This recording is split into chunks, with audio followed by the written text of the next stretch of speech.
provide an investigative update and talk about next steps. Let's begin with some information on the Black Hawk's route and then proceed through the accident sequence. This particular flight was a check ride for the pilot flying the Black Hawk. Generally, a check ride is a practical exam that a pilot must pass to be qualified to perform specific aircrew or mission duties. The Army does 3 types of check rides: instrument, annual, and night vision goggles. This was a combined annual and night vision goggle check ride. We believe the helicopter crew was likely wearing night vision goggles throughout the flight, given the nature of the flight.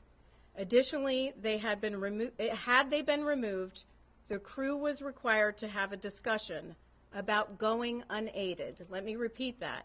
Had they been removed, the crew was required to have a discussion about going unaided. There is no evidence on the cockpit voice recorder, or CVR, of such a discussion. On this chart, you'll see the routes they were generally following: Helicopter Route 1 to Helicopter Route 4. These routes are designated by the Federal Aviation Administration, or FAA, and although you see blue lines, there are no defined boundaries to these routes. You'll note on the chart that pilots are expected to maintain the maximum altitude charted when ceiling permits, unless otherwise instructed by air traffic control. The maximum altitudes along Helicopter Route 1 are 1,300 feet between Cabin John and Chain Bridge, 1,000 feet at Chain Bridge, 700 just after Chain Bridge, 300 at the Key Bridge, and 200 feet just south of Memorial Bridge. Now I'm going to read some preliminary investigative information, which is derived from a variety of electronic and other sources as of 1 p.m. today. About 8:15 p.m. Eastern Standard Time, the CRJ left 37,000 feet pressure altitude for an initial descent. At 8:30, the Black Hawk began traveling generally southbound after maneuvering near Laytonsville, Maryland. CVR audio from the Black Hawk indicated the instructor pilot was the pilot monitoring and transmitting on the radio, and the pilot was the pilot flying. At 8:33:41, the Black Hawk crew requested Helicopter Route 1 to 4 to Davison Army Airfield, which the tower controller approved. At 8:38:39, the Black Hawk reached the intersection of the D.C. Beltway and the Potomac River near Carteret, Maryland. After briefly turning westbound, the Black Hawk turned back to the east and began descending as it picked up Helicopter Route 1 over the Potomac River southeast toward downtown Washington, D.C. At 8:39:10, Potomac approach cleared the crew of the CRJ for the Mount Vernon Visual Runway 1 approach. At 8:40:46, the CRJ rolled out of a left turn established on the ILS localizer for Runway 1 at approximately 4,000 feet pressure altitude, 170 knots, with landing gear up and flaps extended to 20 degrees. At 8:43:06, the CRJ crew made initial contact with DCA Tower. The tower controller then asked if the crew could switch to runway 33. The CRJ crew agreed to switch to runway 33.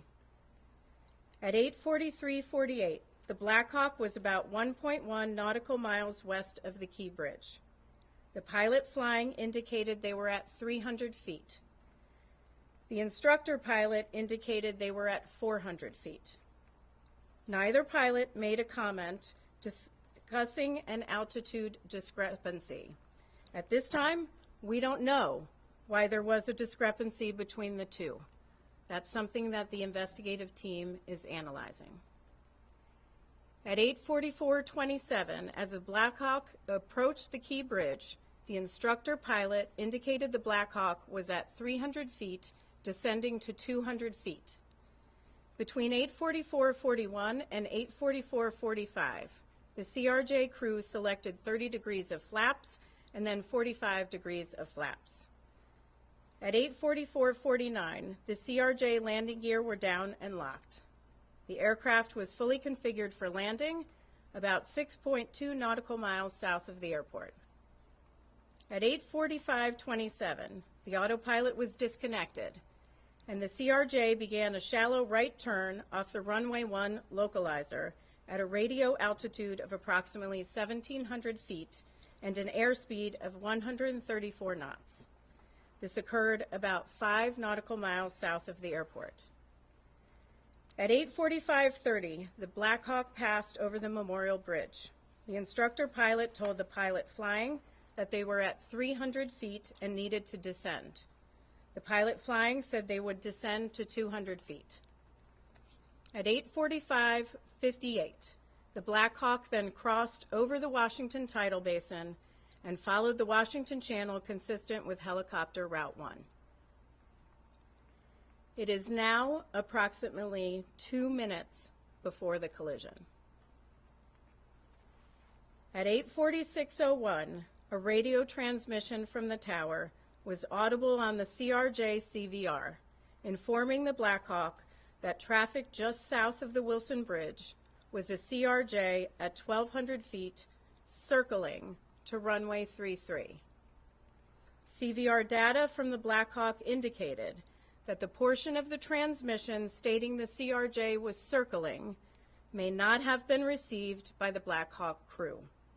We hear the word circling in ATC communications, but we do not hear the word circling on the CVR of the Black Hawk. The recorders group is evaluating this right now.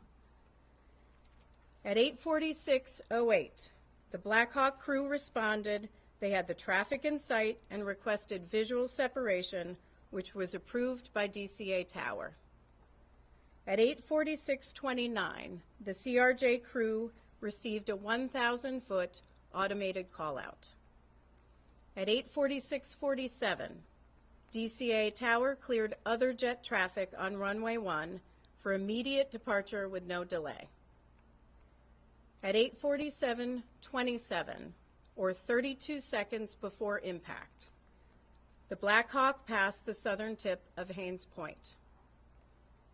A second later, the CRJ began a left roll to turn to final on runway 33. The CRJ was at a radio altitude of 516 feet and 133 knots.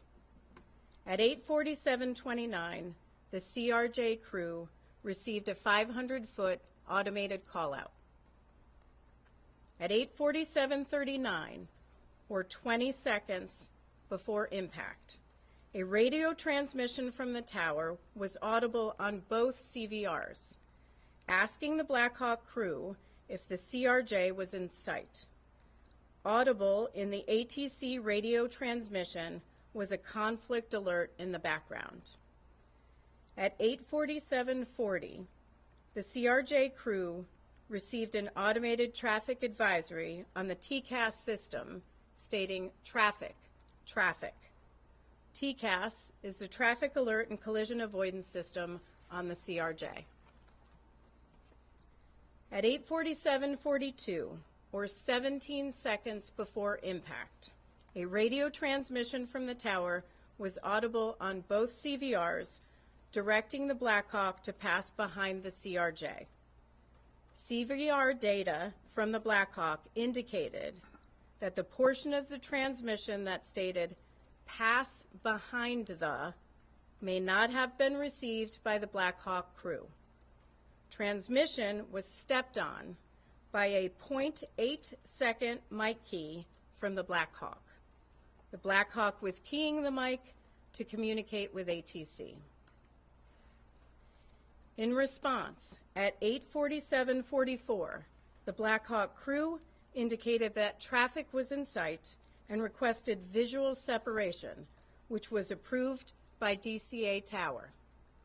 The instructor pilot then told the pilot flying they believed ATC was asking for the helicopter to move left toward the east bank of the Potomac. At 8:47:52, or 7 seconds before impact, the CRJ rolled out on final for runway 33. The CRJ was at a radio altitude of 344 feet, 143 knots. At 8:47:58, or 1 second before impact, the CRJ began to increase its pitch, reaching about 9 degrees nose up at the time of collision. FDR data show the CRJ elevators were deflected near their maximum nose-up travel. The last radio altitude recorded for the CRJ was 313 feet and was recorded 2 seconds prior to the collision. The CRJ pitch at this time was again 9 degrees nose up, and roll was 11 degrees left wing down. The CRJ was descending at 448 feet per minute. The radio altitude of the Black Hawk at the time of the collision was 278 feet and had been steady for the previous 5 seconds. The Black Hawk pitch at the time of the collision was about a half degree nose up with a left roll of 1.6 degrees. Now, examination of the wreckage will assist in determination of the exact angle of the collision. Now, we're confident with the radio altitude of the Black Hawk at the time of the collision that was 278 feet. But I want to caution, that does not mean that's what the Black Hawk crew was seeing on the barometric altimeters in the cockpit. We are seeing conflicting information in the data, which is why we aren't releasing altitude for the Black Hawk's entire route. I'm going to turn it over to Sean Payne for an explanation of that. Sean is branch chief of the NTSB Vehicle Recorder Division. Thank you. I'm Sean Payne. I'm branch chief of the Vehicle Recorder Division. This is the flight recorder lab at the NTSB. I can give some insight into the challenges of understanding what altitude the Black Hawk pilots would have seen on their gauges in the cockpit. You may see pictures released of showing us in the lab rebuilding the flight recorders. That's part of our job, but a bigger part is ensuring that the data that we have downloaded is true and accurate. We call this validating the data. I'm going to define some terms for altitude in a way that most audiences can understand. I may end up reading much of this verbatim as I want to be precise in my language. The first term is radio altitude. You've heard this in our other press conference before. This is a measure of the helicopter's height above terrain, in this case the Potomac River. It is measured by bouncing a signal from the helicopter to the river. We have determined that this parameter is valid. This is good data. This gives us confidence in knowing exactly how high the helicopter was above the ground. This parameter is not the primary means the pilots would have used to determine their height during flight. The pilots are not typically navigating using radio altitude. It is often different from what they see on their primary altimeters. The next term is barometric altitude. This is typically the altitude the pilots would use while they are flying. This was not recorded on the FDR. Barometric altitude takes into account certain atmospheric conditions. This would be displayed in front of both pilots on their instrument panel. As I said, this was not recorded. The next term is barometric pressure setting. This is an adjustment that the pilots use on their primary barometric altimeters to ensure that the altimeter is set properly. This is critical. This was not recorded by the FDR. This accounts for the local pressure at the time of the flight. Again, this was not recorded by the FDR. The next term is pressure altitude. This is more of an engineering altitude that the helicopter's systems can tap into. This altitude is calibrated using what we call a standard atmospheric pressure. We have found that this parameter is not valid. This is bad data. Normally, we can use this parameter to compute the barometric altitude displayed to the pilots. Because this data is bad, we have to use other methods to make this determination. Last, the FDR does not record GPS information, so we cannot simply verify any of this with GPS information such as GPS altitude. This does not exist in the data set. We are working to determine if this bad data for pressure altitude only affected the FDR or if it was more pervasive throughout the helicopter's other systems. We will have an answer to what altitude the pilots saw on their gauges as they were flying. To examine this, we will use a combination of methods. First, we have already started working with Sikorsky, Collins Aviation, and the Army to retrieve engineering documentation to understand how this may have affected other helicopter systems. Next, because we cannot turn to the FDR for this information, the wreckage of the helicopter needs to be examined. We need to look at the remains of the pedostatic and air data system. I must stress that these systems were badly damaged in the accident, and this will be difficult. Last, we will need to look at the altimeters themselves and determine their independent functionality. I'd like to stress that we've just completed the on-scene phase of the investigation. We need to follow our process and be meticulous. Ultimately, this work will determine the altitude displayed to the pilots and will be included in our final report. I'll pass it back to Chairman. Thanks, John. What I just read, we are going to publish that online, so I'm not going to take specific questions going back to certain times that I've already read. I think that can get very confusing, and so please refer to what we do post online. I do want to make a few corrections and also provide some additional information on a couple of other issues. First, the ATC group has been looking at the radio frequencies. The airplane and the helicopter were both on two different VHF frequencies, not UHF. Also, just a correction, Metropolitan Police Department recovered the Black Hawk CVR and FDR, not the FBI. I do want to provide a little bit of information on ADSB out for the Black Hawk. ADSB stands for Automatic Dependent Surveillance Broadcast. So the helicopter was equipped with and capable of transmitting ADSB out. We don't know why it wasn't transmitting. What we'll have to look at is the installation of the equipment. We'll have to look at programming. We'll have to look at whether there was some sort of equipment malfunction or if the ADSB was turned off. So there are a lot of people are asking about, was it turned off? There are other things we have to rule out first. The team is going to do a visibility study. The visibility study, we're going to do a laser scan of the cockpits of an exemplar CRJ. We're going to also laser scan an exemplar cockpit of an exemplar Black Hawk. And we're going to take that information as well as information from examination of the wreckage, different seating positions, different heights, different eye positions, also taking into account night vision goggles. And we're going to do a pretty in-depth visibility study, which we do often, and see if we can demonstrate, which we will be able to do on a software program, what the pilots of the Black Hawk could and could not see.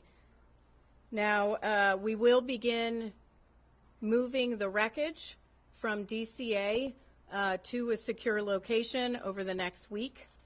And that's all I have for now. I am going to take questions. Again, I'm not going to take questions on specific times that I read through in the Black Hawk route or in the CRJ as it was moving to runway 33, but all of that will be online at ntsb.gov, and you can find that. So I will take questions as I call you. Please raise your hand, state your name and your affiliation. Tom. Madam Chair, Tom Costello with NBC News. Thank you for the update. Do we understand correctly, you're looking into the possibility that there may have been, I underscore may have been, a malfunction in terms of the accuracy of the altimeter readings inside the cockpit for the Black Hawk helicopter. One more time. Do I understand correctly, you're looking into the possibility that there may have been bad data and therefore inaccurate readings inside the cockpit of the chopper for altitude for the pilots to read? That's correct. We are looking at the possibility of there may be bad data. We're looking at, were they seeing something different in the cockpit that differs from the FDR data, which was radio altimeter? In other words, they may have thought they're at one altitude when in truth they were at a different altitude. It's possible, but we have a lot of work to do till we get to that. Pete. With CNN, how critical is the finding that the crew could have been wearing night vision goggles, and how much will that factor into your investigation? So the question is, how critical is the finding that the crew could have been wearing night vision goggles? That is, part of our investigation where it's going to be a factor in our visibility study. We're going to have to see what was possible for them to see at the time leading up to the collision and the accident sequence. Is there anything in the voice recorder indicating that the crew of the Black Hawk saw the impending collision? Is there anything in the voice recorder that the crew of the Black Hawk could see or tell that there was an impending collision? We do not have any indication that the Black Hawk crew would have seen that. Paul Wagner with News 4. Based on the possibility that they were wearing these night vision goggles, we've heard from people who wear them that it may affect your peripheral vision. So if the plane is coming into 33 and they're coming down the river, that possibly the peripheral vision may have been affected to see that plane off to the left? The question is visibility and night vision goggles. This is exactly why we do a visibility study, and we'll test that as part of our study. But time will tell. Just to level set here, we're only a couple of weeks out, and we have a lot of work to do. That will be a part of the work. Daniel Gilbert, Washington Post. You mentioned the CRJ got a traffic advisory before the collision. Do you know what aircraft triggered that traffic advisory? And do you know if it was the Black Hawk or some other aircraft? Do we know if the traffic advisory that was received by the CRJ crew was the Black Hawk? That's something that our ATC group is analyzing. Traffic control's message to the Black Hawk saying that they should roll behind the passenger plane. You're saying that didn't get through to the Black Hawk, saying that's what's being investigated, or it did get through and they weren't able to accommodate that. So the instructions from ATC were to pass behind the CRJ.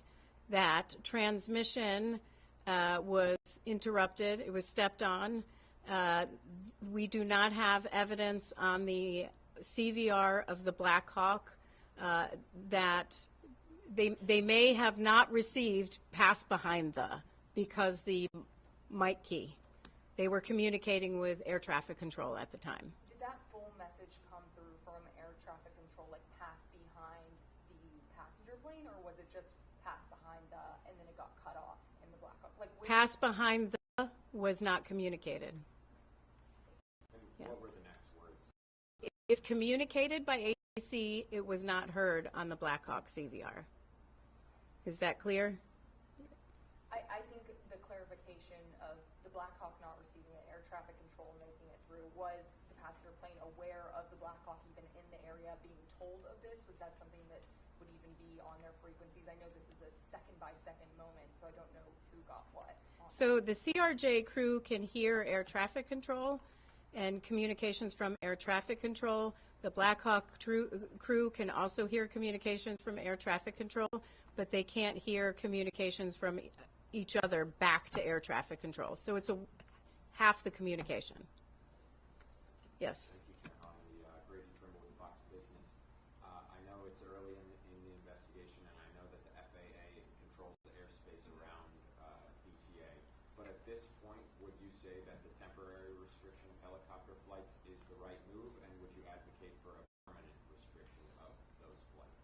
Well, I do want to congratulate the Secretary Duffy for taking action immediately to restrict helicopter traffic, except for certain circumstances, life-saving flights and presidential flights. So I think they took the right safety action. We will have to, as we go through our investigation, look at the accident sequence and take our investigative information and determine what next steps should be done. It's too early for us to say whether it should be permanent. However, that's certainly something that the Secretary and the FAA can do on their own. And because it will be you guys who put the safety recommendations forward in the end, are there any others right now that would make flying into that particular airport safe? Yeah, so here's what I'm going to say. On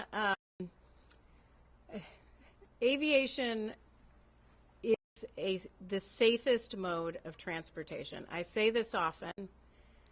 You are at greater risk getting into your car to and from the airport. On our nation's roads are 95% of all transportation deaths. 95%. We're talking 43,000 people are dying on our nation's roads annually, millions more injured. Aviation is incredibly safe. With respect to any safety recommendations that may come along or any safety deficiencies that we might identify, one thing I will say is our investigative process, we don't wait till the end of our investigation to issue something that may impact a safety deficiency. So, for example, we will issue an urgent safety recommendation if we see that something needs to be acted on immediately. We won't wait till the end of the investigation. We won't wait till the end to issue recommendations in the final report. We will take action. We will issue an urgent safety recommendation if we need to. So that's open right now in all areas. Last question. Yes. Patrick Turk for the Scripps News. There's been a lot of talk from aviation experts that maybe the crew on the CRJ, or on the Black Hawk, rather, was looking at the wrong plane. Can you talk about whether you've seen anything that would support that theory or oppose it? Yeah, I've read these reports. It's too early to tell. We're going to have to do our visibility study to look at all possibilities of what the crew might have been seeing. So more to come on that. Thank you very much. Thank you very much.